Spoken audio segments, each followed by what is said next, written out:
श्री स्वामी समर्थ. जय जय स्वामी समर्थ. 19 मार्च 2026 या दिवशी आहे गुढीपाडवा.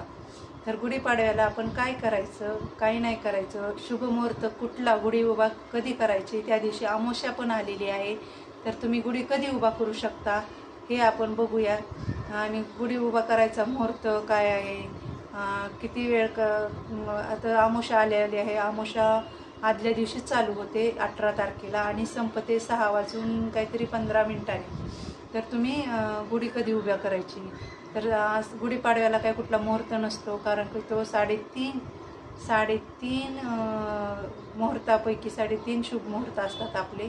त्याच्यापैकी हा एक मुहूर्त आहे. त्याच्यामुळे याला कुठलाही तिथी वार बघायची नाही. पण तरी पण गुढी कधी उभा करावी, तर पंचांगानुसार गुढीचा शुभ मुहूर्त 7 वाजल्यापासून ते 7:45 तुम्ही गुढी उभा करू शकता.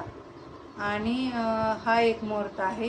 सकाळी लवकर उठायचं. गुढी उभा करायच्या आधी तुम्ही सगळं घर साफ झाडून उंबऱ्याला हळदीचं लेपन करायचं, झाडू मारायचा घरात आणि देवपूजा करायची आणि नंतरच गुढी उभा करायची.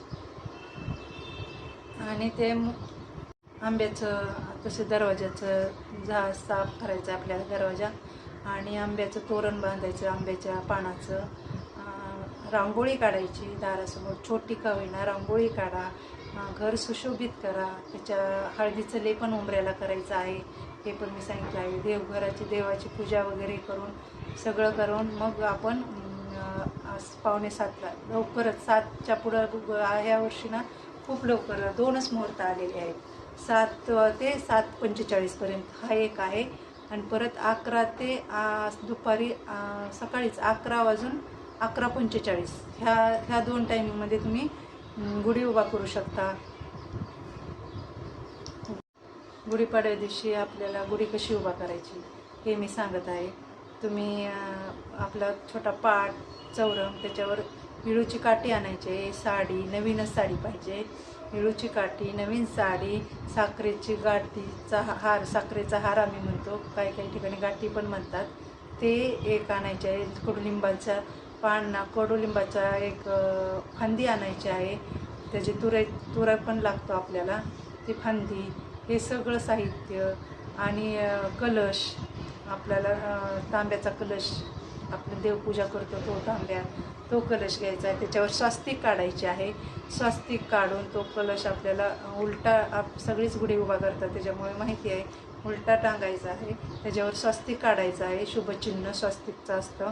आणि मस्त तुम्ही दरवाजाच्या बाहेर उजव्या किंवा कुठल्या पण हाताला तुम्ही उभा करू शकता. जर दरवाजात नसेल जमत तर काही लोक गॅलरीत करतात, मग तुम्ही गॅलरीतही करू शकता. आणि खाली पाट मांडायचा. मग अशा प्रकारे त्याच्यावर विळूची काठी, साडी घालायची, कलश, परत त्याला आंब्याचे ते कडुलिंबाची डहाळी लावायचे, फांदी लावायची, एक साखरेचा हार लावायचा. आणि अशा प्रकारे तुम्ही गुढी उभा करू शकता.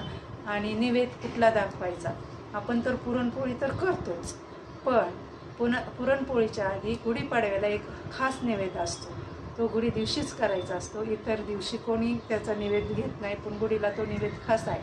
काय नैवेद्य आहे, तर हरभऱ्याची डाळ थोडी भिजू घालायची. त्यात थोडासा गूळ आणि कडुलिंबाची तुरा येतो ना समोर, तो तुऱ्याचा थोडा त्यात मिक्स करायचा आणि त्याचा नैवेद्य गुढीला दाखवतात. आणि तो सुरुवातीला गुढी उभा केल्यावर तो नैवेद्य दाखवायचा. आणि नंतर तुम्ही पुरणपोळीचा नैवेद्य दाखवू शकता. नैवेद्य दाखवताना खालील मंत्र म्हणायचा, ओम ब्रह्मध्वजाय नमः. कुठला मंत्र म्हणायचा नैवेद्य दाखवताना, ओम ब्रह्मध्वजाय नमः हा मंत्र तुम्ही म्हणू शकता. अशा प्रकारे तुम्ही गुढी उभा करू शकता. अशा प्रकारे आपण गुढीपाडवा साजरा करू शकतो. तसेच चैत्र नवरात्र आहे. चैत्र नवरात्र चालू होते, त्या 9 दिवसात तुम्ही कुलदेवीची ओटी भरू शकता. जसे आपण शारदीय नवरात्रात करतो तसेच या चैत्र नवरात्रात पण आपण आपल्या कुलदेवीचा मान सन्मान करायचा असतो, तो करायचा. काही ठिकाणी घट बसवला जातो, पण काही ठिकाणी नाही. काही लोक बसवतात, काही नाही. तर घट नाही बसवला तर तुम्ही अखंड दीप प्रज्वलित करू शकता. त्या दिवसापासून तुम्ही 9 दिवस अखंड दिवा लावून त्याची पूजा करू शकता. अशा प्रकारे तुम्ही नवरात्र चालू करू नवरात्राचं पण हे करू शकता.